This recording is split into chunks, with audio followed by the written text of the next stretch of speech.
And so narrative history can have an oral form, and it very much has that in the New Testament, as we'll see. And then it has there's a document history of documents that accounts of the history, narratives of the history, which are written down, which we either have or we don't have. So, as I mentioned last week, the 27 documents or books, if you like, some are pretty short books of the New Testament, are basic document history through which we're going to try to work back to a kind of event history. Here's a couple issues, though, I just wanted to point out to you. Some of these you may have heard before, some of you may have not. It's important just to realize that these are just issues when you're dealing with this kind of work. There's 27 books, but they're not in historical order. None of the 27 books, not one of the 27 books, records when it was written. Like, it doesn't say, like name, date at the top of the books. It just doesn't. It's likely there's a common source to many of the documents that we simply don't have. We'll say more about that later on.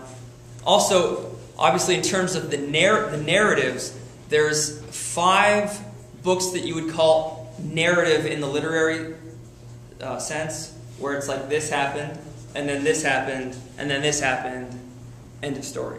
Out of the 27 books, there's 5 that we would describe that way. The 4 Gospels, Matthew, Mark, Luke, and John, and then what's the 5th narrative book? Acts. Yeah, the Acts of the Apostles. But here's an issue with that.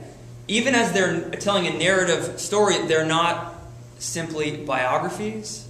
A biography is a narrative of someone's life seeking to inform, or entertain, or instruct, or satisfy historical curiosity. But that's not really what those 5 narrative books are. They're written to, the evangelists wrote to evangelize. They're writing as missionaries. They're writing from a certain perspective. The word gospel comes from an old Anglo-Saxon word, Godspell. Maybe you've seen them play the musical. But Godspell means good news. That's just what it means in Anglo-Saxon. That's where we get the word gospel in English. And it's translating a Greek word, euangelion.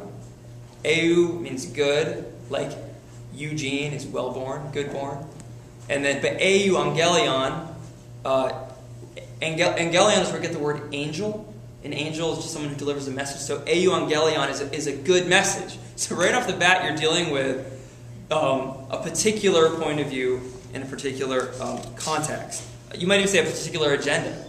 The gospel writers and the writer of Acts is not interested in just satisfying our curiosity or writing in accord with 19th century historical criteria. It's a different game. It's a different game that they're playing.